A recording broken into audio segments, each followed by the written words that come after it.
Hi guys, welcome back to the Voice It Show. I'm so happy you're here with us once again. And as you saw in our last show, we are still running this amazing series. It's called Let's Talk Marriage. Marriage is something that is so beautiful, and I know many of you watching this would like to get into it if you're not in it already. Today we have an amazing couple. Their name is the Omaris. They've been married for exactly 5 years, and we have the privilege, the honor to learn from them and find out what it is that we can take out. Today we talk about specifically reality versus expectations. What do you expect in marriage? Is it really real? Will it happen to you? Let them unpack that for us and let's learn, because the Voice It Show is all about learning, is all about making you and I learn so much and expand ourselves within the Christian context. My name is Connie Kireka. I'm your host, and let's get into this. Yes, and just like my co-host has said, today's topic is expectations versus reality in marriages. I'm your co-host, Keith Kinoti, and let's get to meet the Omaris. Thank you, Keith, for inviting us on this nice show. And we are the Omaris, and we have been in marriage for 5 years. Yes. Me and this pretty beautiful lady here. So I'm Otwoma Omari. And my name is Sharon. Thank you very much for inviting us. We are really looking forward to the show and very excited. 5 years, man. Yeah, we've been here for 5 years strong. And it's not like it's complicated. It's fun. Marriage is fun. 5 years, eh? 5 years. Yes. Going strong. Mm-hmm. So, but before all these 5 years happened, obviously we mlikutana mahali. Yeah. So how did you meet Sharon, and how did you meet? Obviously we meet with small. So on that part, mi upenda sana Bea akisema. Sharon, over to you. Okay. It was on 2012. Yes, 2012. Ilikuwa my birthday and sikuwa na plan. I was staying in Pangani and this guy alikuwa anaishi Ngong. So my friends wakaplan, wakasema niaje si twende Pizza Inn. Hata kama nika pizza hivi because hakuna cake. So we went to Pizza Inn. Then there's a friend, my friend akasema we can extend the bash, we go to Ngong. Nasema why not, and it's a Friday. So sisi hao show mpaka Ngong. We did a bash. I'm a party girl.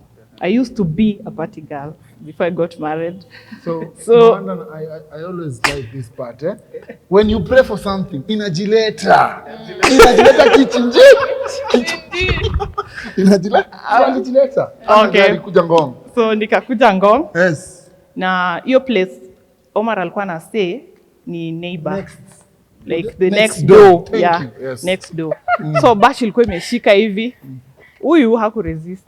Akaamua ku get crash. Akasema hii bash lazima afanye nini akuje. Yeye akakuja bash. Yakiingia kwa nyumba, mimi nilikuwa nje. I was on a call. So after kutoka nikaingia, and then I was like, this guy is too noisy. Like alikuwa all over the place because he's outgoing. That is me. Alikuwa anaongea sana. So my friend akam notice he before we got married, he used to play rugby. So he was this huge guy and he's all over the place. Then he's like, this guy is nice. Then I didn't concentrate. He's nice. Then I continue with the party. So and then he came out with an issue, a suggestion, say that how comes the birthday girl, kuna hii notion wanasema birthday girl lazima aoshwe. Mwagiwe maji achangamshwe. Asa mbona birthday girl hajaoshwa? Then I'm like, nywele yangu hata nimeshuka, nilikuwa na twist. Nikasema nywele nimeshuka siwezi mwagiwa maji. Then he was like, no, lazima birthday girl aoshwe. And so, it was in the middle of the night, right? Yeah, in the middle of the night. Nikasema mimi maji baridi haiwezi No. Nikakataa kutoka nje. You know what the guy did? Alikuja akanibeba like from the sea nje. Nikasema sasa haiwezi enda hivyo because yeye ndiye ametaka nimwagiwe maji. Tutamwagiwa pamoja. Yes. So nikamshikilia and then our friends were like walikuwa natumwagia maji pamoja. But I got upset. I was like, sasa umeona kitu umefanya? Nimemwagiwa maji kwa nywele nini. I was complaining. The nice guy akatokeleza. Yeah. The nice guy ni. Yes, akavuka. Mimi nikamwagia maji moto. Hiyo ndo anasahau. No, hiyo part. Mimi nilimwagia maji moto. Maji moto, yes. Mimi namwagia baridi. Akasema. The guy moto. Akasema ndio hii story ishe na uache kujaa. Wacha mimi nikumwagie moto, at least hiyo baridi cool down, yeah. Nikatokelezea na towel na jacket. Yeah, akaniletea jacket na towel, trying to apologize that I'm sorry but you're the birthday girl. So Lazima tukuharibu. yeah, tukabaki hapo nje tukipiga like knowing each other, just catching up na kupiga story.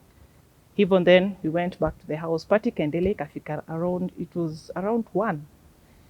Then the house was full. Then I was like, I hapa sizi lala. So because me make a new friend and huyu kwake before he got off from the house, I noticed that there was a lady in the house. So I went to him, I'm like, hey, please, you go talk to your girlfriend. Yes. If you guys can give me a space and spend the night, and then I go to my place tomorrow. Then he said, no, sure, there's no problem. She won't have any issue. So nikatoka, akanipatia kiti, nikalala. But this, I was asking myself, how comes this guy sleeping on the seat and akona girlfriend? So aliniambia, I go sleep with that chick. I didn't know that the chick was this sister. He didn't tell me. So it reached morning, I went, but we exchanged contacts.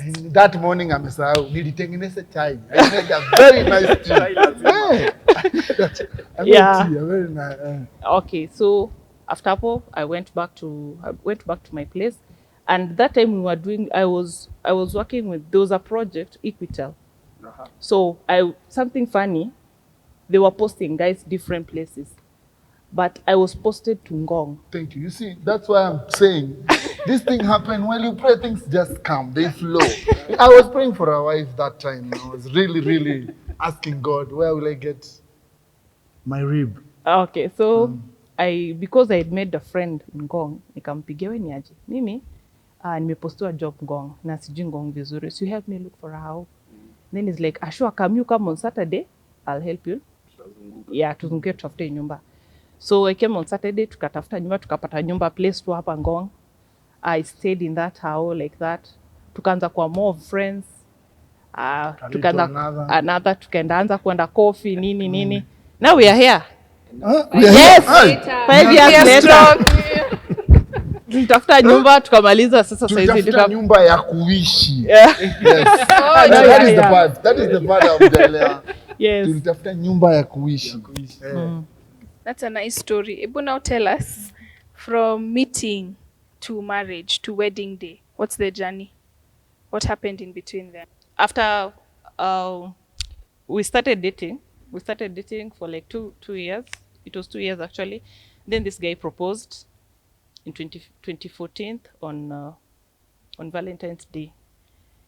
Then I was very convinced as a lady that he's serious. So I had the guts to go meet my parents and tell them that I'm moving to my next stage.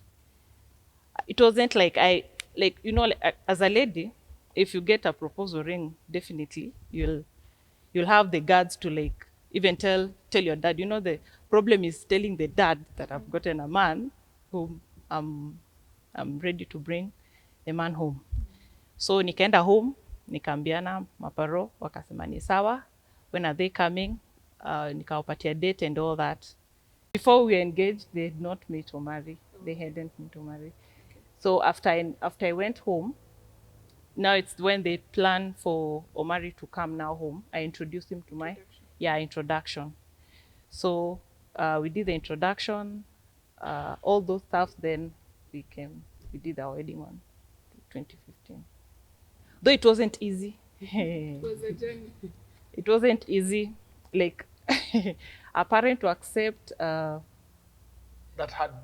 their daughter is moving to the next, not even next level, but it's going like they don't know this guy. I've just introduced him and I'm very contented. They were asking questions. My mom had to like, akaniuliza anaishi wapi? Then I'm like, anaishi mali fulani. Then I need to go and maybe check how the family background and all that, blah blah blah. Did all that. It wasn't easy, but yeah, we are here. Fine, now let me bring it to today's topic. As we said in the beginning, the topic for today is expectations versus reality in marriage. Na kabla marriage ianze, kuna wedding. Yeah. And as a lady, I think from a lady to a lady, and a wedding is something that we really hold close to our hearts. We have a dream, it's something that people really look forward to. Hebu tuambie, was your wedding Were the expectations you had for your wedding the same as its reality? Like, how was that? Okay, it wasn't, my wedding wasn't like expected. What did you expect? Okay. If I may, like, maybe niseme vile ilikuwa, we had planned. Actually, tunasemanga tukianza kupanga harusi, tunatafuta committee and all this, hizo vitu zingine. But si tulisema, tutafanya tu like on our way. Tutafute sisi best man na watu wachache kujua committee na tuchape wedding. So tukatafuta kila kitu, like tukatafuta hizo vitu zote za wedding, reception, nikatafuta gown ile napenda. Then the wedding days, like sasa wedding ndio imefika. I was excited nikijua everything will flow like we've planned for a very long time. And though there was a time before wedding, tulifika place mpaka we are like there was too much pressure mpaka Omar akasema I think we should postpone. Then I'm like no, here hatuwezi postpone, lazima tufanye nini, lazima we just do the wedding because hiyo ni ile like unaona I like each and every young girl akona ile like dream, I want to have a white wedding and this and this and this. So I had planned so much in my head. So in the hiyo siku morning ya wedding day, Regina Keremi, the Keremis ndio walikuwa their parents. So they were trying like to hide what was like going on uko kwa ground vitu zilikuwa different. So in short, plans zilikuwa zimeharibika na uambiwi. Yeah, sikuwa nimejua but naye hakuwa ananiambia juu simu ilikuwa imechukuliwa. So plans kila kitu ilikuwa imeenda like in a mess. Mzee wa Deco alienda missing, hakukuja. Gari ilikuwa inibebe the owner of the car akaamua tu hiyo morning hata azime simu na hapatiani gari. Yes. So lazima we get a plan B. So me I'm there, nimeshapaka makeup, nangoja V8 itokee huko ya black, maybe nione kwa dirisha ikikuja mle. But this wasn't the plan. So from hapo nikajua things are not okay. And I'm here asking Regina, kila kitu iko sawa. And then he's like, it's okay. And then alikuwa anaongea like alikuwa kitaka kuongea, it's either aongee mother tongue ama aongee mbali na mimi ndio nisisikie nini inaendelea. Juu huko mali nilikuwa natokea home, kila kulikuwa na hype, ile hype leo ni wedding day. So nikasema tu it's okay. Before I got out from the house akaniambia, anything that will happen that you didn't plan, just flow. Hii ni siku, you get your nini, this is just a day, but marriage is after this day. So ikasema, okay, me knew kama sema hivyo maybe kuna kitu tu hitch kidogo but hivyo. Tukapanda gari tunakuja church. But before tulifika church, tulikuwa tunapita reception. So kupita reception, it was around 12. Na 12, by then una expect tents zimewekwa, if it's flowers, deco imefanywa kila mahali.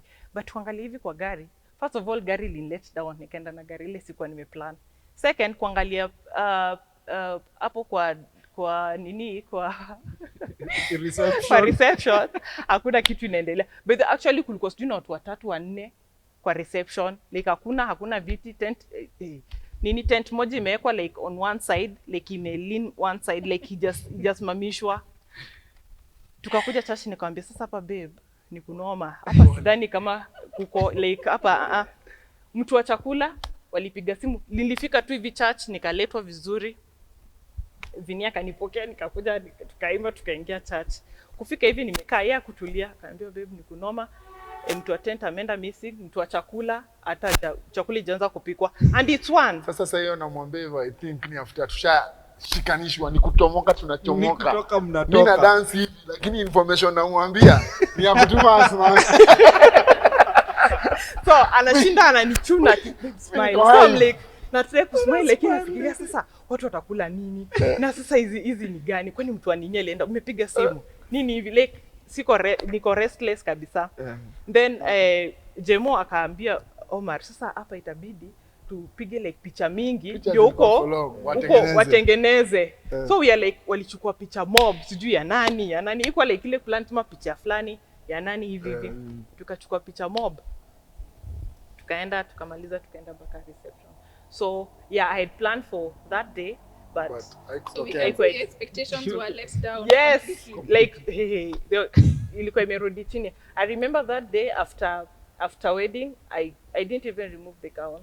Nilichukua gown nikashika juu, and then I went to Karen police station to report those guys because they didn't do their work and they'd made payments. Yeah. But we are here, yes. Usijali. Hiyo ilikuwa inakufundisha huku unaenda ni kata. Ni vita huku mbele. Kidogo Yeah. But uko hapo saizi. Nakupenda. So now Mr. Omari, Sharon ametuambia hapa like ilifika tu mahali like you said, Regina just told you just flow with whatever Yes. that comes your way. Now from your perspective, probably you didn't come from the same place on the same day. Yeah. So probably from your perspective, from the groom's perspective, what did you see? And having this information, unamwambia saa zile mnatoka, how did the day unfold for you? Probably on a different perspective, not to go back to what she said. On that day kwanza in the evening, wale vijana wale wanaitwa aje wale wa kumatch Groomsmen. au groomsmen wengine walikuwa hawako hiyo duration yote nikipanga, walikuwa niambia Omari, mimi sitakuwa available during siku ya kupima suti, so sitakam. Sasa shida ilikuwa venye walikuja hiyo siku usiku na kesho ni harusi. Hatuna fundi wa kushona, alishafunga ameenda. Sasa shida ilianzia hapo. That time usiku tunaanza kukimbizana kunatafuta fundi wa fitting, atushone tengenezea hizo makoti usiku. Hata kuna wengine groomsmen wengine hawakuendea nani? Hawakuendea Sharon. Na sasa hapo ndio ilikuwa fracas. And then in the morning tena nilipokazana, niliamka, I had to go to my mom's place kukula ugali ya wimbi. Traditional iko na hiyo. Ukule ugali ya wimbi na kuku ndio urande all day. The whole day. Ndio urande the whole day. So at that time ilibidi ni drive. Juu au wengine wote groomsmen nani ako busy. So niko peke yangu. Wanafanya fitting, fundi ya kam ndio nitoke huko kwa mom niwapitie tuende church. Tuende tuchukue mrembo. Yeah. So on that session hakuna kitu yoyote nilijaribu kumfungulia this and this are not happening na mtu wa flowers akuja nini na nini, hizo zote sikumwambia, but mali party nilikuja kumwambilia ni after tushavalishwa pete. Juu niko 100% sure hata nini ifanyike haiwezi toa hiyo pete, haiwezi toroka sasa. Sasa ni wangu, but kiflow story kwa poa and still here and pumping. But tumesahau, unakumbuka siku ya wedding pia ulikuwa na pressure juu uliniambia ulifika hapa church then like watu hawako wameingia like wote church, ukasema ukaambia Jemo we tuingie tu church. Unasema kwa wapi wazazi? We tuingie tu church, twende tungoje bibi harusi akuje tumalize hii story. Nilipofika hapo I noticed that my dad, my mom, Reverend Julius Makadimo hawakuwa. But sasa kidogo wakapiga simu 2-3 wakasema kumbe walikuwa wamekuja lakini wako within the compound. So nikaambia Keremi na Vini, wewe tuingie. Unajua mimi in fact sikuingishwa penye ati chalia na ikishangwa na wazazi. Mimi niingia fujo na sikupitia mlango, nilipitia hii mlango. Hii mlango gani mengi? Na nikakaa. Hiyo ilikuwa hivyo, but it was fun. Me on my side niliweka 100% joy. Nilicheka to the fullest, nilismile to the full. Yani kucover up. Hata hiyo I think hiyo happiness yangu nilipatia kila msee. Yeah, you ilifunika. Hiyo event. Nice. And finally you both said I do. Yeah. Now it's been 5 years. 5 years going on forever. How has it been?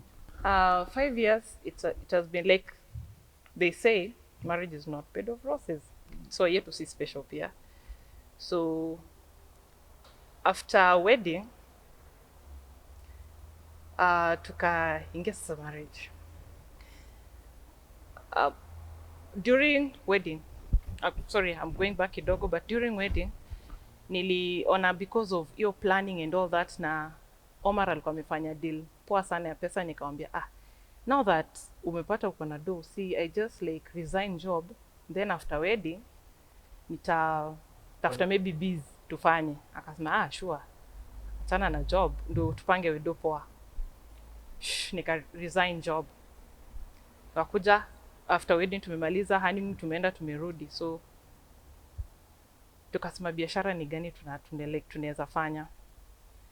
So tukakuja na ideas ya biashara, yes, but before even like we decided the business, another issue came. Omar lost, akapoteza job.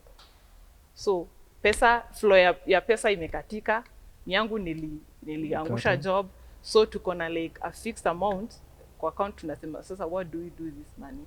And we have to pay bills, and we need to make a concrete decision about kitu tunafaa tufanye italeta do, because we are not working and hatujui ni lini tutapata kazi. So we tried. Msesema kutry for 1 year, tumetry kuapply job hakuna. Tukatry business ya kwanza, we tried, ikaflow vizuri, ikafika place ikaflop. Okay, busy imeflop, then job imeisha, and you're here, you're supposed to pay bills, and I'm pregnant, the baby is coming, so we need to get something to do we support ourselves. So we tried so many things, and we are like, kwani marriage, you know, when we were tuliingia marriage, pesa was there, like money was there, things were just flowing, like ukitaka hii you get, ukitaka hii you get. Like suddenly tukiingia marriage after 1 year, we like, kwani marriage tunakuanga na ugumu, ama kwani pesa ilipotea, ama iliana na harusi, all that. So lakini we didn't give up, tukaendelea tuna hustle 1 to 3 hivyo, like kuchapa hustle hivyo, but kulikuwa like unajua hata kama kuna hardship, kuna ile like unasema we give, like we like tunajigauge, tunasema tunajipatia like goals, tunasema hata kama life ni hard, tunafaa like tunajipatia like weekly goals, because pesa iflow like ile unapata like kila wakati. Tunasema hii wiki tunafaa to work, tufanye kitu fulani, like we move hata kama ni step kidogo, but we try and move, just make that step. To make that step. So that's what we actually did for all that time, until actually the first and the second year in marriage was a bit shaky. I used to cry. I remember it was difficult. One thing I want to talk about is that babes wangu, yeye na machozi inakuanga a phone call away. Babes anajua kulia vizuri sana. Yeah. Babes anajua kulia. So in that duration, babes wangu alikuwa analia sana. Most of the time machozi. So actually concerning your department ya hardship, ilikuwa pia lazima nitafute time ya kufanya nini? Kumuelewa na kumbembeleza. But that time ilikuwa like your time una try to learn mtu, you've never stayed with this person. This person ni mtu different. This is not your sister. I'm a brother. Unaform learn. Na sasa mmeingia marriage, hii ni yenu mnajenga. And remember huko nyuma mlikuwa mnaambiwa, sasa mimi unaona mimi, like mom was telling me, unaona mimi yangu nimejenga ndio inaenda karibu 50. So hapa kwangu utakuwa nakuja kama mgeni. Ukienda kwa yako just go na ujenge. So I was like, hey, this is hard. And you know you can't like share every time you're like calling your parents, this and this, nini, blah, blah, blah, like that. So, but we pushed on. Though it wasn't easy on my part, because Omar, yeye like anajua hardship kidogo kwa life. Sana. Sana. Okay, yeye anajua hardship. Alikuwa like anaitako. Hata issue imekuja ile nasema, sasa this one, hii hatutaweza. Then he's like, we can do it. Me, I was like, I'm crying. I knew this one, me, I can't. Like there's a time nyumba ilikuwa inafungwa, literally kufungwa. Huyu landlord amekaa. Sasa landlord alipofika, babes akaenda kwa room. Haya, Mr. Kiari akakuja akabisha mlango, nikamfungulia, akaniambia, Omari ni aje? Nikamwambia when are you planning to pay the rent? Nikamwambia, saizi niko hard, life imekuwa hard, nashindwa hata kenye nitafanya. Akaniambia, so leo jioni nawapatia 1 week. I'm giving you guys 1 week, do something. It's either you pay kiasi ama muende. So we worked hard. I think on the other side, landlord hakuwa anataka tuende. But alikuwa to motivate tuamke, tutafute whatever was happening on it, whatever, we make sure this thing is moving. So tukaamka hiyo wiki tutafuta pesa. Tukaingia kwa industry, tukaanza kutafuta the way out, tukauza mpaka duvet, tukafanya nini, yani kutafuta kitu itatusustain. My wife hapa hivi babes ako na Mtoi ndio huyu. ni mjamzito au karibu kudeliver. Landlord ndio huyo ako kwa neck, but everything went the way God planned, because one thing hold and that even hizo tulikuwa na stumbles kwa marriage. Me by the now right now I usually say it's good it happened. The reason is it made me know how to pray. By the way, nikwambia mimi like I said, me I was a party girl. I didn't know to pray. Omar used to pray and anaweza spend 1 hour praying. Then when he finishes, I'm like, msi, you can pray 1 hour. Where do you get even the words to pray? Mi siko ule nilikuwa naambiwa pray. I'm like, no, I'll pray tomorrow. But kwa ile kwa courtship nilikuwa nafikiria nasema me if I'm to get married nipate ule mse anajua God, someone will lead me, nijue mambo ya Christ and all that, and he lead and hivyo. So stumbleness ya marriage ilifanya I knew how to pray, and actually we used to pray. With the prayer prayer ilikuwa inatupush. Hata kitu inakuja unasema hii haiwezekani, but inakuja tu ina flow. And and we've moved and his grace has been sufficient. One thing nataka kusema, marriage is what you make. Marriage is what you make. Ukiingia kwa ile marriage, ukiambia God, bless me with this, God will bless you with it. As one thing niko sure, whatever you ask, iko kwa Matthew 7:7. Whatever you ask, utapatiwa. Just let's take for example ya Mtoi. Mtoi akitaka kitu, nisiendi mbali, naenda kumaisan dairy akitaka kitu, come rain come dust. Hata upige simu saa 7, saa 8, saa 9. Utamwambia hiyo story yako, ukimaliza anakwambia daddy bike.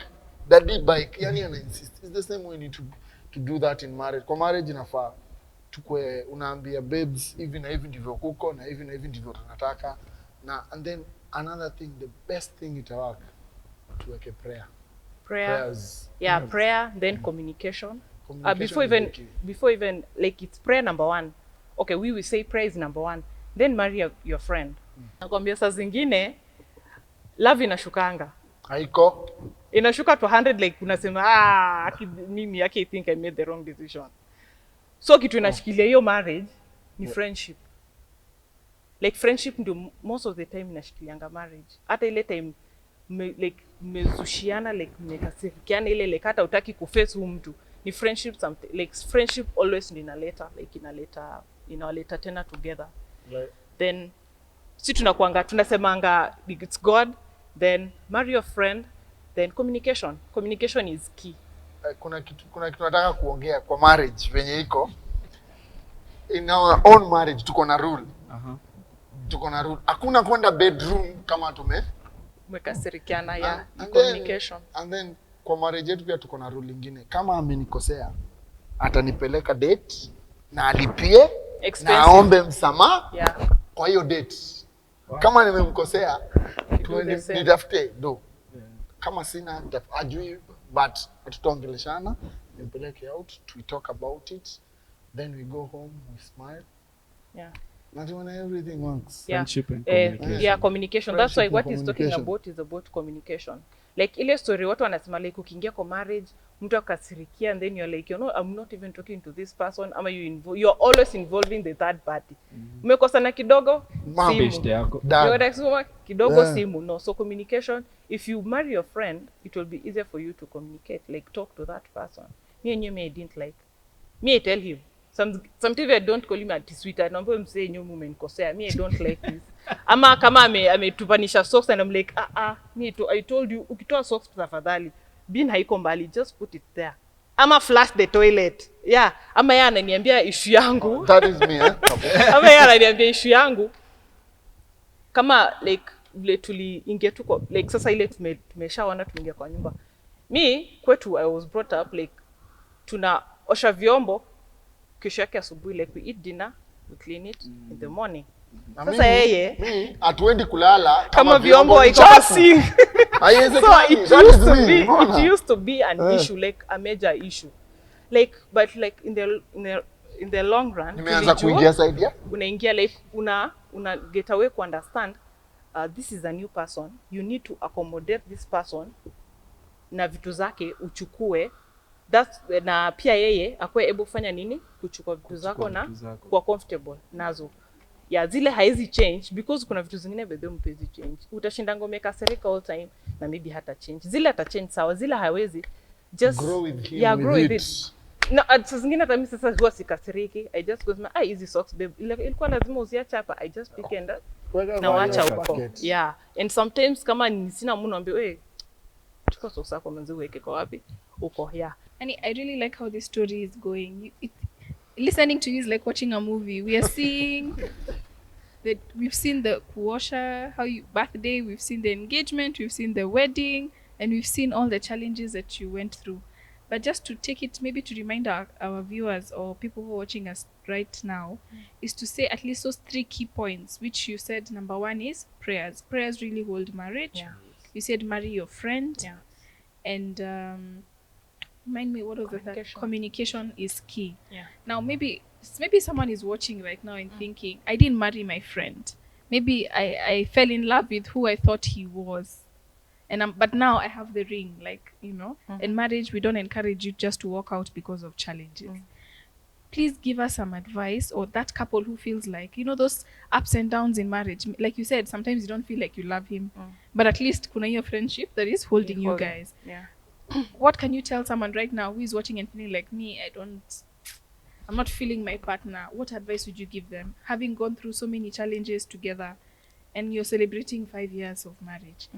What can we tell that person today, so that we tell them, you know, marriage is good, marriage, they should not give up? What I can tell that person or that couple is that even if you feel right now that you've not, maybe you're not married to your best friend, you can friendship way na creatiwa. You just don't get someone and becomes your friend. You there's that journey of friendship. You try, like, know what this person likes, accept that person the way he is. Like I said, kuna vitu zingine like you can't change, yes, but kuna zingine like you can change. So you learn to accept those you can't change and learn to like accommodate that person, because pia yeye si eti anafurahia sana kukaa na wewe. Kuna ile vitu pia na yeye pia anataka ku accommodate as a person. Exactly. So unaka like you grow the friendship. Do like games, kama mnapenda games, kama mnapenda chess, do it together. If you like playing PS, do together. If you like going swimming, do together. Like what do you guys like doing? What's your, other than taking each other out for the dates? Yeah, there are a lot of things we like to do, like swimo. Yeah. We swim a lot. Yeah. PS, yeah. FIFA sometimes, ananipiga sana FIFA. Ni muhimu kuacha upigo. Yeah. Yeah. And he's the one by there hata nile like unaona umegrow like ulikuwa na ile nini fear maji inaitwanga phobia. Ya maji. Yeah. But alini unaona ile kuni encourage akaniambia, "Wewe jaribu tu." So I was like hivi tu mkubwa, and then I knew how to swim. So tukienda like we go for swimming, we go together. Yeah. Like that. So that is fun. You get that thing that like ile kitu mnaweza fanya pamoja. You can bond over. Yeah, something that you can bond over. And then another thing I really need to say that works in those 3 things zikiwa pamoja. These things, the other things like marriage, submission, you just flow. Kama joy ita flow. Yeah, so those who are feeling I work, kuna games mingi, kuna kalongolongo mingi. There are many things, toys nini you can introduce yourself for hizo mcheze, mtoi kama kwa hapo mnacheza na hiyo, unaona, una compete, as in compete with each other na games. They work. Hapo ubeshte inaanza kugrow. Now, you mentioned you were pregnant, you got a baby. Some people expect, or society says, when you get the baby, the mother will be only on baby, and sometimes husband is forgotten. What would you say about that? How did having your son help you? Did it make you closer, or was there any issues? What happens there? For us, I think when our son came, it made us be closer. Very closer. Yeah, we were close. Nakuja mapema, nikae na familia. I think when our son came in, I think alinipatia time ya kuja home mapema. Nikae na wote juu. Most of the time nilikuwa nafika na kuta babes amechoka na nini. naingia jikoni tusaidiane 1 2 3 immediately sana amelala naambia babes acha sana lale hapa to enjoy movie moja mbili tatu so like mnatafuta ile kitu like you don't forget like if the babies are here you don't like you don't forget that this we are still in marriage. So like na kuna hii tunasemanga our watoto they'll come then they leave. They'll go ahead. Yeah, tutabaki tena mimi na wewe. So in the long run tunaweza jisahau we were as we are still concentrating on the kids. Yes, the kids are there. We give them attention. Kama sisi like tumesema okay, Daryl knows akifanya makosa hata kuja like kwangu nimwambie yes, ndamwambia pole daddy umechapwa, but ndampinch nimwambie that was a mistake. Like sitamwambia wewe sasa umechapa mtoto and hivyo like kuonyeshana tuna take favorism huyu ana like tetea mtoto like tunakuwa mtu mmoja. If he has done mistake ajue ni mistake, aseme sorry and go sit down hivyo. Si ile like you're trying to create we are different. Like mtu yeye grow akijua our decision is one. So, But concerning the just quickly umesema unafika home saa zingine mnaingia jikoni mnasaidiana. Is this aspect of mentality of gender roles in marriages? No. What I want to say is that siwezi sema ati food inajulikana ngatu ni babes atapika. Ati kufua nguo ni babes atafika. Hapana. Sometimes people take it that way. Yeah. But this is our marriage. Mimi nakwambia kuhusu yetu. Wenye nyinyi mtadili na yenu hiyo ni yenu mtasort it out. But me sometimes when my babes penye alikuwa in that process ya kuexpect hata saa hizi yenye tulikuwa tumepata mtu hata saa hii mimi bado mimi hufua sometimes. Siwezi mpatia 100%. No, marriage it's 100 atafanya 100 nifanyia 100. Ndio ikuwe 200. Hebu imagine hii marriage inaruliwa na 200%. Itakuwa subwa. Ni smart kwa sababu naweza fika kwa hao late nikute babes hajafika. Siwezi kaa pale niweke news ningoje babes akuje apike. No, it won't work. Nitafika nikute hivi na hivi jasotiwa, mtoi hajachukuliwa shule niende nichukue Daryl shuleni kama ninge kitchen. And also to add on that, maybe to encourage maybe a new couple, before you met that lady, you are staying by yourself, you are cooking, you are washing, you are doing all the things by yourself. So if I'm to come to like if I'm to they say that a wife is to like Support. Yeah, to support. Yeah, I'm to support. Si eti mimi ndo nachukua steering, hapana, I'm to support. Sijakuja kusubstitute. Yeah, that's the word. Nimekuja kukusupport, kukupush, we do it like tuifanya pamoja. So I'll encourage maybe those who want to get married or any person who wants to marry, usiache like ama unasikia umeambiwa ukioa sasa wewe hakuna mambo ya kupika, hakuna mambo ya kuosha vyombo. Like it's all on your wife. No, that is not. As women pia they get exhausted. Mtu ametoka squeeze like hakuna ngele like I'm to stay home, you are to go to work and ulete pesa. We are going to do it together. So we say it's 100. We go out to get cash. When we come home, we do it 100 also. You help me cook, ama you take care of the kids hivyo. When they go to sleep early, pia tutapata time like we watch a movie together, and hiyo ina help ku rekindle love. We don't forget about ourselves. And then ni mall pamoja. Yeah, we walk around. Nakimbishana kwa hiyo mall mpaka tuambie watu wewe ni aje. Lakini you people are making something out of your marriage. Another thing ninaweza sema sisi tunajua kusengenya. Ama aje baby. Sisi tunajua kusengenya. That's one thing inatuma hii marriage yetu manze. Hata unajua saa zingine unaweza nimekasirikia babes simkongeleshi na msengenyo imepamba moto. Msengenyo iko ndani yangu inachoma, unataka kusema unataka kumchapia na ile niko zile za babes manze. Babies here. Manze kuna mtu nimeona mimi amenibo anazani nani, unaona sisi msengenya. Hiyo ni one thing imekipi marriage yetu ina ban. So hata itakuwa hard mimi ninyamaze saa zile babes amenikosea, ama kama yeye amenikosea akona kama msengenyo, kama kuna time mzuri anikosea alafu apate msengenyo, kama itabidi tu naisahau muonge simu itoke mahali imchokoze. Babe niko na issue utakwambia umenikasirisha, unajua. So ataomba msamaha alafu msengenyo ikuje na tusahau about that. Yeah, normal. So hiyo inatukip. When all is said and done, guys, kuna mtu hapo nje anajiuliza, is marriage really necessary? According to me it's necessary because one, if I could not be married right now, I could still be a party girl. I could not know how to pray, like singekuwa najua kuomba. Marriage has made me to be focused. Like I can make a plan and work toward it according to me. Let me answer on my side. Marriage is not necessary to everybody. It depends ni nani. And on your side, wewe unataka ama utaki.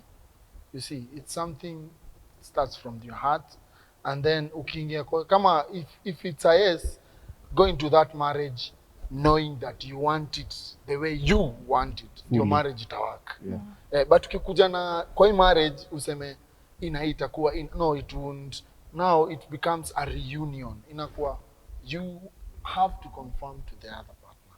But kama uko na hiyo kind of heart ya kuwa bossy, you see something of bossy, usifikirie marriage itawaka on your side. So on that side, me on my side, lazima hiyo ni lazima. Juu kama ningekosa ningekuwa rugby 24/7 Nakuru, Siaya, Kisumu, nakuja nalala kwa nyumba Mande peke yake. Okay. Thank you once again, viewers, for being with us. And what a charming story. Thank you so much to the Omaris for being here with us today. It was such a pleasure to have you here. And we've learned so much. For me, my biggest takeaway, last week we were taught that marriage works. You have to make it work. And for me, this week is marriage is necessary. That's my lesson for you guys. It's necessary as it will refocus your energy. It will help you focus. For me personally, unless I have goals, I can't really work towards anything. And thank you for your time. I've been your host, Keith Kinoti.